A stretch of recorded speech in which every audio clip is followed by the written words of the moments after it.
सोरबा एबसुनि प्रेसिडेंट सोरबा दिपेन बर'आ दिपेन बर'आनोमोन ना अयनानोमोन। आप देखिए अभी बोरोलैंड टेरिटोरियल काउंसिल के इलेक्शन में क्या रहा। एक नेशनल पार्टी जिनके अलाई यूपीपीएल था, उनके साथ मिलकर के इलेक्शन में लड़ा था एक साथ। जब नतीजा आया, यूपीपीएल को बाहर फेंक दिया और बीपीएफ को साथ में ले लिया।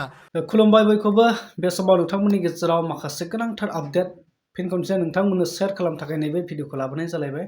तो आसा खालामो नोंथांमोना भिडिअखौ जोबजासे नायला।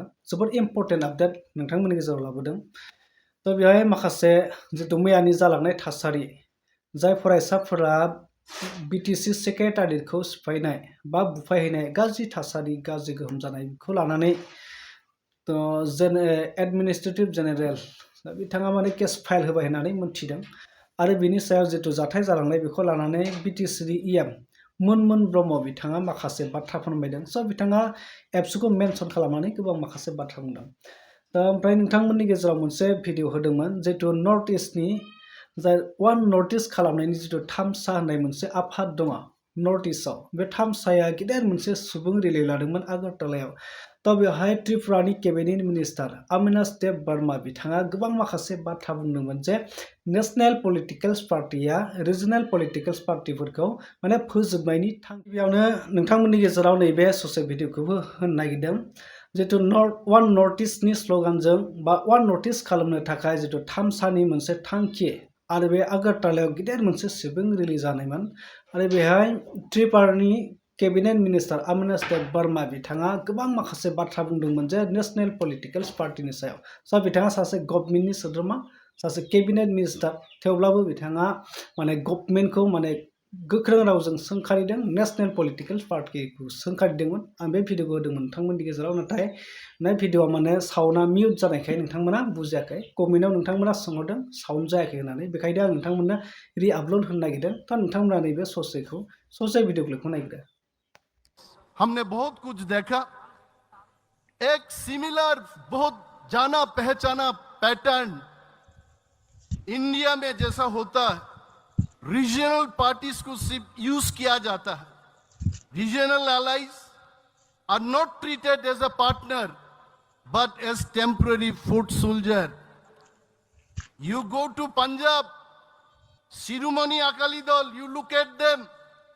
You go to Maharashtra, look at Shiv Sena party. Once upon a time, वही शिव सेना पार्टी एक नेशनल पार्टी को जायगा दिया था, और आज वो कहां है? We have to remember that unity alone will not serve the purpose. हमारे पास स्ट्रेटेजी होना है एंड एक मकसद के साथ हमको आगे बढ़ना है, तभी हमारा थामसा काम करेगा। एंड देन ये मैंने कोई एग्जांपल नहीं दे रहा हूं। This is not the example of accidents, these are warning for us. They show a recurring fate. Regional parties that trust too deeply to the national parties, वो एक टूल्स बन जाता है। एंड फाइनली आप देखिए अभी बोरोलैंड टेरिटोरियल काउंसिल के election में क्या रहा। एक नेशनल पार्टी जिनके अलाई यूपीपीएल था, उनके साथ मिलकर के इलेक्शन में लड़ा था एक साथ। जब नतीजा आया, यूपीपीएल को बाहर फेंक दिया और बीपीएफ को साथ में ले लिया। दिस इज द culture and character of national parties को रोकने के लिए हमको नॉर्थ ईस्ट में थामसा चाहिए। वही थामसा है, इट इज नॉट सिंपली थामसा, बट वो सब चीज को हमको रोकना है। And I can tell in Tripura we have seen how movement born from people and lose their strength. IPFT बना, आज आईपीएफटी का क्या हाल है? ट्यूजेस था, ट्यूजेस कहां है? आईएनपीटी बना, आईएनपीटी कहां है? मैं महाराज जी को बोलना चाहता हूं, टिपरा मोथा भी नेक्स्ट टारगेट हो सकता है, एनपीपी भी नेक्स्ट टारगेट हो सकता है। जब इतना हिस्टोरिकल बैकग्राउंड लेके कई साल पुराने पार्टी खत्म कर देता है, उसको हमको खत्म करने में उनको कितना टाइम लग सकता है? I am happy, I am very happy that Sharmaji came here, the whole Northeastern state leaders came here to understand and to perceive that without unity we can't survive in Northeast. एक साथ रहना हम. And then हमारा मित्र cocaine जी बोल रहा था हमारा flight चला जाएगा. मैंने बोला आपका फ्लाइट चला जाएगा तो दूसरा फ्लाइट आएगा, लेकिन हमारा थानसा चला जाएगा तो हम सब खत्म हो जाएगा. आपको चुनना है, आपका फ्लाइट चुनना है या थानसा चुनना है. थानसा दे नहीं नहीं बोरों ना फ्लाइट दे नहीं नहीं, थानसा थानसा चाहिए. That was the thing. So दिफेन बर'आ दिफेन बर'आनोमोन ना अयनानोमोन फननि जरियते गथ'फोरखौ मुभ आउट जानो थिननायाव जिहेतु गथ'फ्रा लासैनो एंगारनानै थांदों, बे फनखौ जों नायनांगोन. आनफर्चुनेट बे एबसु आरो अन्य ससाइटि संगठनफ्रा जुदि गथ'फोरखौ इनस्टिगेट खालामनानै UN एकाडेमि इउनिभार्सिटिनि गथ'फोरखौ जुदि इनस्टिगेट खालामनानै भेरि माइनर गथ'फोरखौ इनस्टिगेट खालामनानै जायहा गावनि सायाव खाबु गैया बे बैसोनि गथ'फोर, बे गथ'फोरखौ इनस्टिगेट खालामनानै जुदि अबेबा संगठनफ्रा, आं मेनसन खालामबाय एबसुनि प्रेसिडेन्टआ बेहायनो अभार फन खालामनानै होनदों बेबादि दाखालाव खालामनो नाङा थांफिनदो होननानै बुंहरदों. गतिके बेफोर खोथाखौ जुदि मिन्थियोब्ला बिथांमोनहानो जड़ित होननानै जों सानो. थारैनो नुबाय नोंथांमोना नैबे डिफारेन्सखौ नाय. जोंनि काउन्सिलनि EM आरो सासे केबिनेट मिनिस्टारनि स्पिच माबायदि इसिबां डिफारेन्स दङ, माबायदि फारागथि दङ. सासे EMनि फारागथि आरो सासे केबिनेट मिनिस्टारनि बुंनायनि फारागथिया माबायदि. सासे स्टेट गभर्नमेन्टनि केबिनेट मिनिस्टारा नेशनेल पलिटिकेल पार्टिखौ बा गभर्नमेन्टनि मानसि जानानै दा रायजोनि माबा मोनसे खहा खालामनो थांना बिथांमोना नेशनेल पलिटिकेल पार्टिखौ डाइरेक्ट थांखिनानै बाथ्रा बुंनो हायो. नाथाय जोंनि काउन्सिला मानो हाया. जोंनि काउन्सिला गिनाय दङ, मानोना बैसोरखौ माबा मोनसे बुंनानै लायोब्ला जोंनि गोहोआ थानाय नङा बा जों माबा मोनसे जानो हागौ, बिपद जानो हागौ, जोंखौ नेशनेल पलिटिकेल पार्टिया गैया खालामनो हागौ.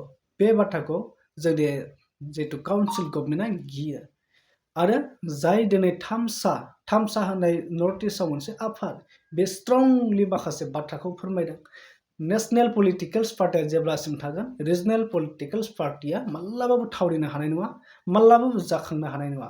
बेखायनो नर्थ इस्टआव जेसांखिनि काउन्सिल एरिया दङ, 6 schedule autonomous council area district area दङ, खौसे खालामनायनि जिथु थांखि बे माने जोबोद मोजां. दिनै नोंथांमोना नुबाय बेनि फारागथिया मा.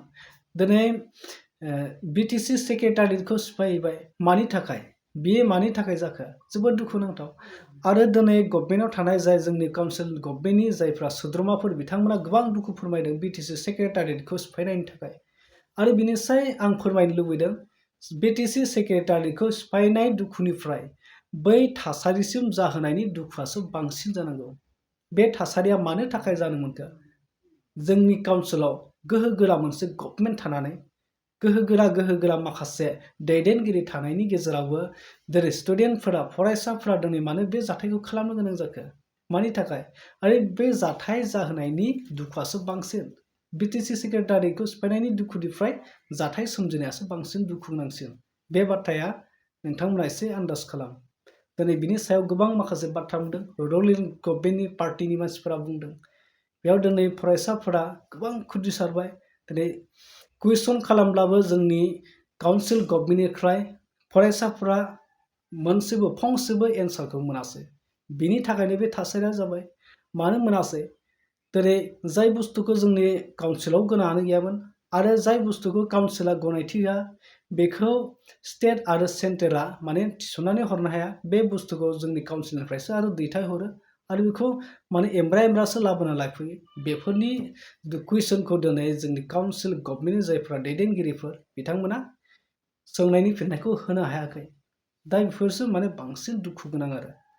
दा बिनि सायाव नोंथांमोना बयबो बुजिखायो. आरो दिनै गाबोननि स्टुडेन्टफोरा फरायसाफोरा जाय जाथायखौ मैयानि दिनाव खालामनाय बिथांमोना इउनिभार्सिटियाव फरायनाय कलेज लेभेलनि डिग्री लेभेलनि ग्रेजुएसन गोनां गासैबो फरायनाय गोजा बयबो रोंखा राखाजोब बयबो बुजिनो हानाय सिगांनि बायदि नंला दानि जिथु फरायसाफोरा दानि स्टुडेन्टफोरा एडभान्स गासैयावबो एडभान्स स्ट्रं गोजा दा बेवहाय सोरखौ बुजायनो दिनै नोंथांमोना बे स्टुडेन्टफोरखौ हमथानो हायैनि जाथायानो जाबाय जोंनि लिडारफोरनि जोंनि पलिटिकेल पावार गोहो लुबैनायनि थाखाय बा पलिटिकेल्स लाबालाबनि सार्थआव बैसोरखौ माने हमथानो हायासै बा बैसोरखौ बुजायनो हायासै दा बे बाथ्राया रोखा रोखा जादों दा नोंथांमोना बिनि सायाव मा फोरमायनो सानो मा बुजिनो मोनखो नोंथांमोना कमेन्ट सेक्सनाव थांनानै कमेन्ट खालामना फोरमायदो दिनै गाबोन बयबो बुजिखायो आरो बांद्राय बाथ्रा बुंनांगौ होननानै आं सानो